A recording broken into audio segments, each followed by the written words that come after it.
ગોવર્ધનનાથ કી જય, બાળકૃષ્ણલાલ કી જય। મોહિની સ્વરૂપથી શંકર મોહ પામ્યા। શ્રી સુખદેવજી બોલ્યા કે શ્રી હરિએ મોહિની સ્વરૂપથી દાનવોને મોહિત કરી દેવગણોને અમૃત પાયું। આ વાત સાંભળી મહાદેવજીને પણ મોહિની નારાયણના તે સ્વરૂપના દર્શન કરવાની ઈચ્છા થઈ। તેઓ પાર્વતીજી સાથે વૈકુંઠ ધામ આવ્યા। પ્રભુએ તેમનો આદરપૂર્વક સત્કાર કર્યો એટલે શંકરજીએ પણ સામેથી સત્કાર કરી યોગ્ય આસને બેસી શ્રી હરિને કહ્યું કે હે દેવોના દેવ, હે જગદીશ્વર, સર્વના કારણ, ઈશ્વર અને આત્મા આપ છો, જેનાથી આ વિશ્વના આદિ, મધ્ય અને અંત થાય છે, જે અવિનાશીના આદિ, મધ્ય કે અંત નથી, જે હું એવા અહંકારનું સ્થાન છે, જે ભોગ્ય અને ભોગતા છે, તે જ સત્ય અને જ્ઞાન સ્વરૂપ આપ છો। માટે જ જે મોક્ષાર્થી અને નિષ્કામ મુનિઓ છે તે આપના જ ચરણકમળની ઉપાસના કરે છે। આપ પૂર્ણ સુખ સ્વરૂપ, શોક રહિત, આનંદ સ્વરૂપ, નિર્વિકાર અને પરિપૂર્ણ બ્રહ્મ છો।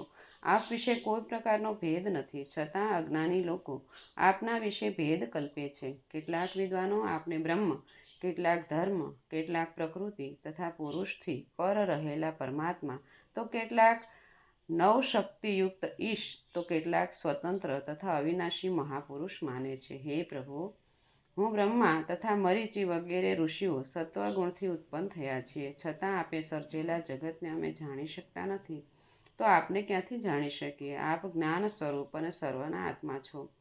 તેથી વાયુની જેમ સ્થાવર જંગમ સર્વ જગત અને આકાશમાં વ્યાપેલા છો। મેં તમારા દરેક જન્મ એટલે કે અવતાર જોયા છે, પરંતુ આ મોહિની નારાયણનો અવતાર જોવાનો બાકી છે, માટે તે જોવા હું અહીં આવ્યો છું।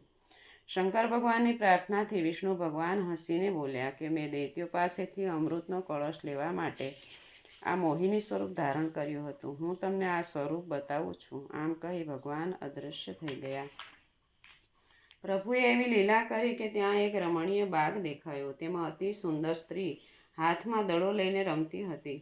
શિવજીએ તે સ્ત્રીને જોઈ રેશમી વસ્ત્રથી ઢંકાયેલા તેના નિતંબ ઉપર કંદોરો શોભતો હતો। દડો ઉપર નીચે જતો તે સ્ત્રી પણ ઘડી ઘડી કૂદતી અને નીચે નમતી, તેથી તેનો તેજસ્વી હાર વક્ષ પર ઉછળતો હતો।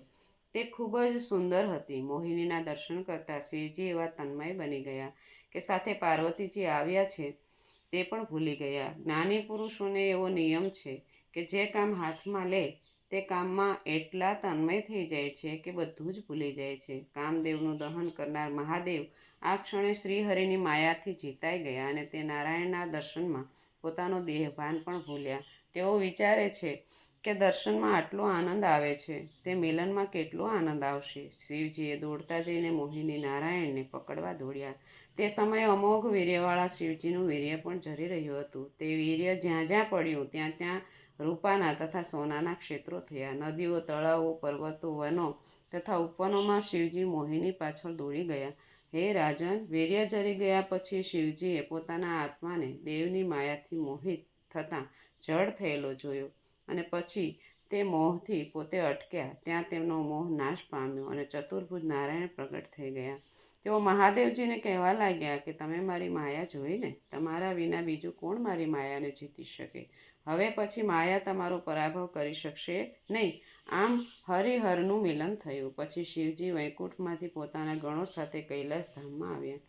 તે પોતાની સ્તુતિ કરતા ઋષિઓને ભગવાનના અંશરૂપ તે માયાનું પાર્વતી પાસે પ્રેમથી વર્ણન કર્યું અને બોધ આપ્યો। શ્રી કૃષ્ણની માયા સર્વને મોહિત કરે છે। આ માયા ક્યારે ખાડામાં ફેંકશે તે કહેવાય નહીં। મોટા મોટા મહાત્માઓ પણ ભૂલા પડ્યા છે। ભગવાનના અંશોમાં સૌથી શ્રેષ્ઠ હું સ્વતંત્ર છતાં મોહિત થયો, તો જેઓ સ્વતંત્ર નથી તેઓ મોહિત થાય તેમાં શું નવાઈ? માયા કોઈને છોડતી નથી। જે સતત ભક્તિ કરે છે, જે પ્રતિક્ષણ સાવધ રહે છે, તે જ માયાનો માર ખાતો નથી।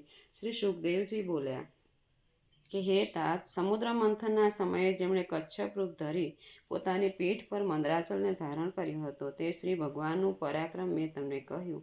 જે પ્રભુએ મોહિની રૂપ લઈ દાનવોને મોહિત કર્યા અને દુષ્ટ પુરુષોને દુર્લભ તથા ભક્તિથી પામવા યોગ્ય પોતાના ચરણનો આશ્રય કરનાર ઉત્તમ દેવોને સમુદ્ર મંથનથી ઉત્પન્ન થયેલું અમૃત પાયું, તે શરણાગતોની ઈચ્છા પૂરનાર શ્રી હરિને હું પ્રણામ કરું છું। બોલ ગોવર્ધનનાથ કી જય, બાળકૃષ્ણલાલ કી જય।